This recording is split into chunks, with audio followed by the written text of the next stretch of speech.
Good morning दोस्तों, स्वागत है आप लोग का हमारे YouTube चैनल विजन पॉइंट पर। मैं अनूप कुमार सिंह आप लोगों के लिए लेकर आया हूं भारतीय संविधान एवं राज्य व्यवस्था के एमसीक्यूज भाग 2। इस भाग में मैं आप लोग को 15 महत्वपूर्ण क्वेश्चन बताने जा रहा हूं दोस्तों, जो किसी न किसी एग्जाम में पूछे गए हों। तो आइए इन एमसीक्यूज को हम बहुत ही सावधानी पूर्वक देखेंगे और समझेंगे, जिससे आने वाले किसी भी कॉम्पिटिटिव एग्जाम में भारतीय संविधान और राज्य व्यवस्था संबंधी जो भी क्वेश्चन पूछे जाएं, आप उन सारे क्वेश्चनों को 100% सही कर आए और उस एग्जाम में आपको सफलता प्राप्त हो। तो आइए अब हम लोग देखते हैं अपना क्वेश्चन नंबर 1। विधानसभा में वयस्क मताधिकार को 15 वर्ष के लिए स्थगित करने की बात किसने की थी? Option A doctor Rajendra Prasad, B Pandit Jawaharlal Nehru, C Maulana Abdul Kalam Azad, D doctor Bhimrao Ambedkar. तो इसका करेक्ट आंसर है मौलाना अब्दुल कलाम आजाद। मौलाना अब्दुल कलाम आजाद को एनआईसी इंडियन नेशनल कांग्रेस के 1923-1940 के अधिवेशन की अध्यक्षता किए थे। ये स्वतंत्र भारत के प्रथम शिक्षा मंत्री थे।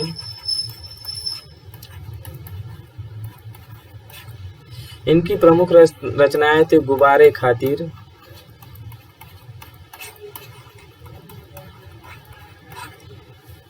इंडिया विंस फ्रीडम,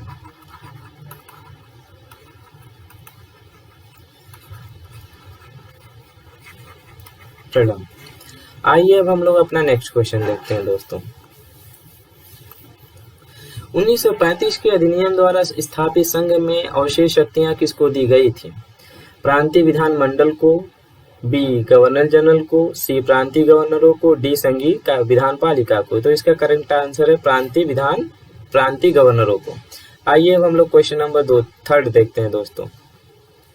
निम्नलिखित में से भारतीय संविधान की संघ संविधान समिति का अध्यक्ष कौन था? ए भीमराव अम्बेडकर, बी जेबी कृपलानी, सी पंडित जवाहरलाल नेहरू, डी अल्लादी कृष्णा स्वामी अय्यर। तो इसका करेक्ट आंसर है सी पंडित जवाहरलाल नेहरू। आइए अब हम लोग अपना नेक्स्ट क्वेश्चन देखते हैं दोस्तों।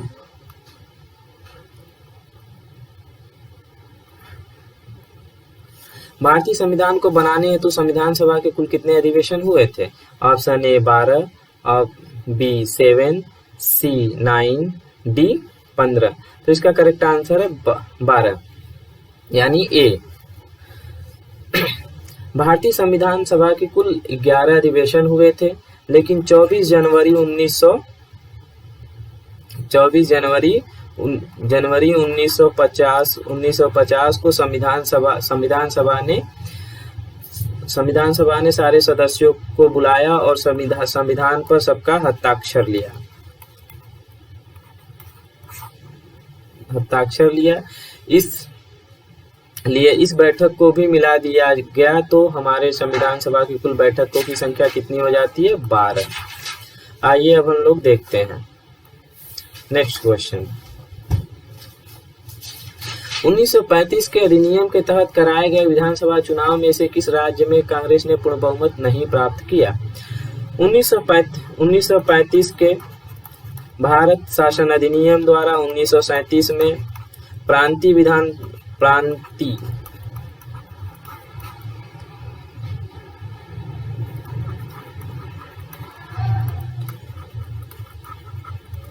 परिषद का चुनाव होता है, जिसमें कांग्रेस ने 5 राज्यों में मद्रास, मध्य प्रांत, बिहार, उड़ीसा और संयुक्त प्रांत में पूर्ण बहुमत की सरकार बनाई। मुंबई में वो सरकार बनाती है, लेकिन गठबंधन की सरकार रहती है। और इस प्रकार हम देखते हैं कि कांग्रेस जो है 5 राज्यों में पूर्ण बहुमत की सरकार बनाती है, और कुल देखा जाए तो कुल 6 राज्यों में कांग्रेस की सरकार बनती है। तो आइए इसका अब हम देखते हैं, हमारा इस करेक्ट आंसर इसका हो जाएगा डी।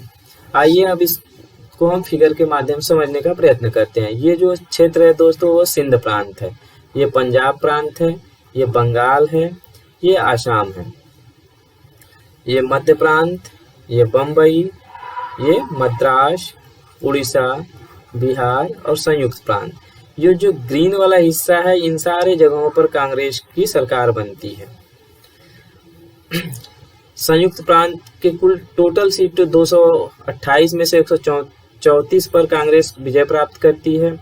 बिहार के 152 में से 98 सीटों पर, उड़ीसा के 60 में से 36 सीटों पर, मध्य प्रांत के 112 में से 70 सीटों पर, मद्रास के 215 में से 159 सीटों पर, बम्बई में कुल 175 में से 86 सीट प्राप्त होती है।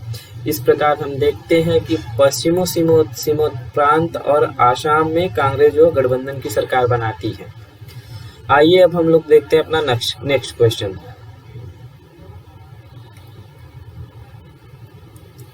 किस कानून के तहत वायसराय को अपनी कार्यकारिणी के सदस्यों की संख्या में वृद्धि करने का अधिकार दिया गया?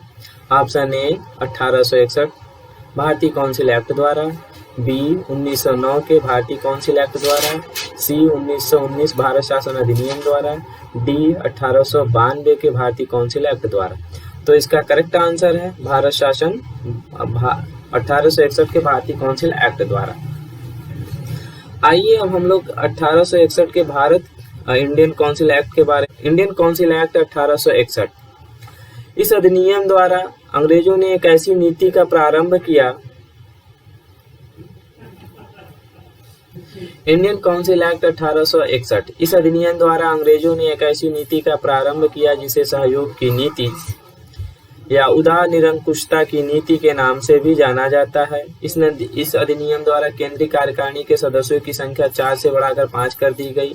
5वें सदस्य को विधिवेत्ता होना अनिवार्य कर दिया गया। पहली बार विधि बनाने में भारतीयों का सहयोग लिया गया। इसके माध्यम से सर्वप्रथम भारतीयों को प्रशासन में भागीदार बनाने का प्रयत्न किया गया। इस अधिनियम द्वारा लॉर्ड कैनिंग ने भारत में विभागीय प्रणाली पोर्टफोलियो सिस्टम की शुरुआत की। गवर्नर जनरल को संकटकालीन दशा में विधान परिषद की अनुमति के बगैर अध्यादेश जारी करने की शक्ति प्रदान की गई। मद्रास एवं बम्बई की सरकार को पुनः कानून बनाया था, उसमें संशोधन करने का अधिकार दिया गया। प्रांतीय विधान परिषदों द्वारा बनाए गए कानून को गवर्नर की अनुमति के बाद ही वैध होता था। बाद में इस अधिनियम के तहत अधीन बंगाल में 1862 में, उत्तरी पश्चिमी प्रांत में 1886 में और पंजाब में 1897 विधान परिषद की स्थापना की गई। यहाँ से कई सारे क्वेश्चन पूछते हैं दोस्तों। क्वेश्चन नंबर 1 ये पूछेगा, इस तरीके से क्वेश्चन पूछता है कि किस ने भारत में पोर्टफोलियो सिस्टम की शुरुआत की? तो लॉर्ड कैनिंग ने। और किस अधिनियम द्वारा पोर्टफोलियो की शुरुआत हुई? तो इंडियन काउंसिल एक्ट 1861 द्वारा। पूछा जाता है किस अधिनियम के तहत बंगाल, उत्तरी पश्चिमी सीमा प्रांत और पंजाब में विधान परिषदों की स्थापना की गई? तो 1861 द्वारा। तो आइए अब हम लोग अपना नेक्स्ट क्वेश्चन देखते हैं दोस्तों। आइए हम लोग अपना आइए दोस्तों अब हम लोग 1909 के भारत परिषद अधिनियम के बारे में भी कुछ जान लेते हैं। अरे सर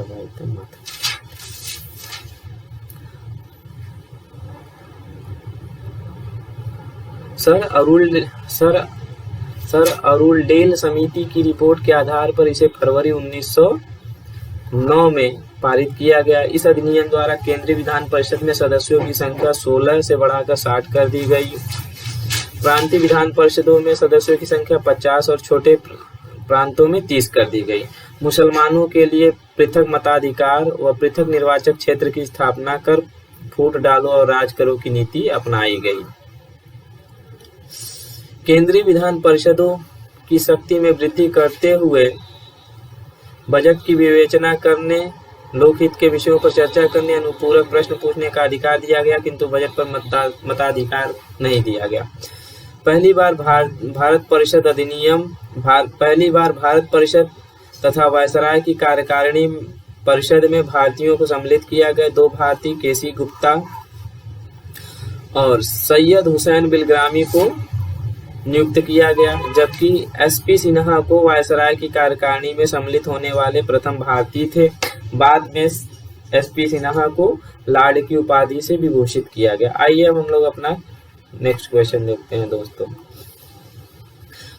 भारत का संविधान पूर्ण रूप से कब तैयार हुआ था? ऑप्शन ए 26 जनवरी 1949, ऑप्शन बी 15 फरवरी 1948 इनमें से कोई नहीं। डी जो है 26 जनवरी 1950। तो इसका करेक्ट आंसर है दोस्तों 26 जनवरी 1949 को। 26 जनवरी 1949 को हमारा संविधान पूर्ण रूप से बनकर तैयार हो गया था। हमारे संविधान को बनने में 2 वर्ष 11 माह 18 दिन लगे थे। लेकिन हमारा संविधान जो है कब लागू हुआ था? 26 जनवरी 1950 को लागू हुआ।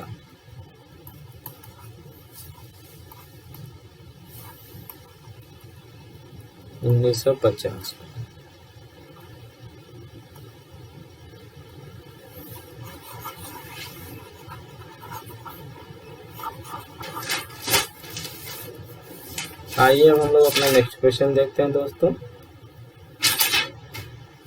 भारतीय संविधान कब लागू हुआ था? ए 26 जनवरी 1949, बी 15 फरवरी 1948, सी 26 जनवरी 1950, डी 15 अगस्त 1947। तो इसका करेक्ट आंसर है 26 जनवरी 1950। आइए अब हम लोग अपना नेक्स्ट क्वेश्चन देखते हैं।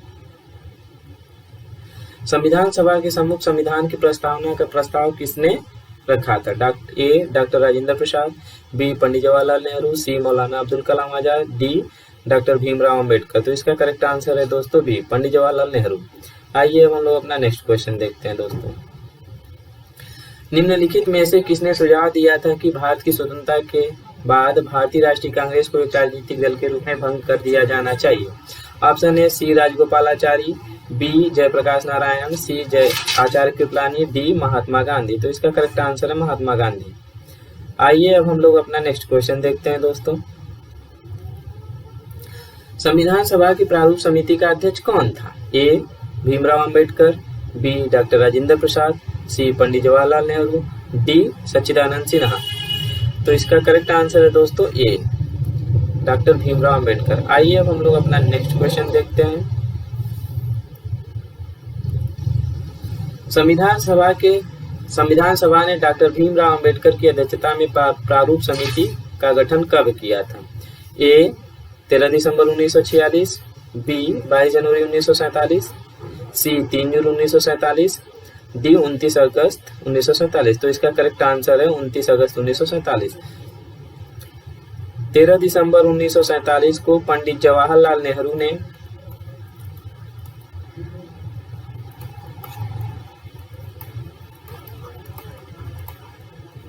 ने संविधान सभा में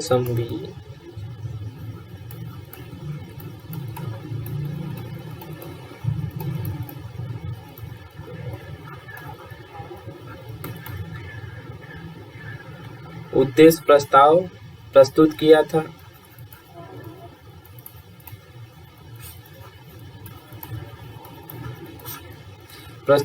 था जिसे 22 जनवरी 1947 को स्वीकार किया गया।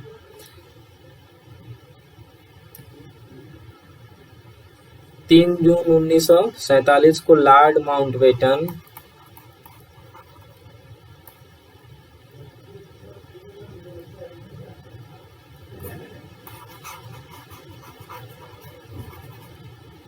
आइए अब हम लोग अपना नेक्स्ट क्वेश्चन देखते हैं दोस्तों। भारतीय संविधान सभा की प्रांतीय संविधान समिति का अध्यक्ष भारतीय संविधान सभा की प्रांतीय संविधान समिति का अध्यक्ष कौन था? ए सरदार वल्लभ भाई पटेल, बी डॉक्टर भीमराव अंबेडकर, सी डॉक्टर राजेंद्र प्रसाद, डी पंडित जवाहरलाल नेहरू। तो इसका करेक्ट आंसर हो जाएगा दोस्तों ए सरदार वल्लभ भाई पटेल। सरदार वल्लभ भाई पटेल अल्पसंख्यक और मौलिक अधिकार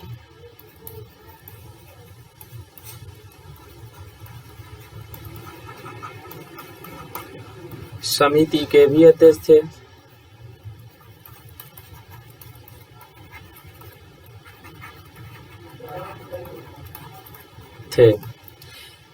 डॉक्टर सरदार वल्लभ भाई पटेल को भारत का बिस्मार्क भी कहा जाता है।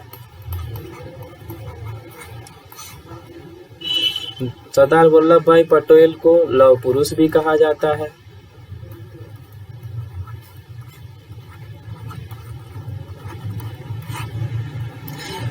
ये क्वेश्चन कई बार पूछा है दोस्तों कि किसे भारत का लौह पुरुष कहा जाता है, तो उसका आंसर हो जाएगा सरदार वल्लभ भाई पटेल को। और यहाँ से भी क्वेश्चन पूछा है भारत का बिस्मार्क किसे कहा जाता है, तो उसका करेक्ट आंसर हो जाएगा सरदार वल्लभ भाई पटेल। आइए अब हम लोग अपना नेक्स्ट क्वेश्चन देखते हैं दोस्तों। भारत की स्वतंत्रता के समय इंग्लैंड में किस पार्टी की सरकार थी? Option A Congress, B conservative party, option C labour party, D liberal party. तो इसका करेक्ट आंसर है लेबर पार्टी। आइए अब हम लोग अब देखते हैं अपना नेक्स्ट क्वेश्चन। भारतीय संविधान सभा की पहली बैठक कब हुई थी? ऑप्शन ए 26 जनवरी 1950, बी 15 अगस्त 1947, सी 9 दिसंबर 1946, डी 19 नवंबर 1919। इसका करेक्ट आंसर है 9 दिसंबर 1946। दोस्तों यदि आप लोग को हमारा वीडियो पसंद आया है तो प्लीज़ हमारे वीडियो चैनल को लाइक, सब्सक्राइब और शेयर जरूर करें।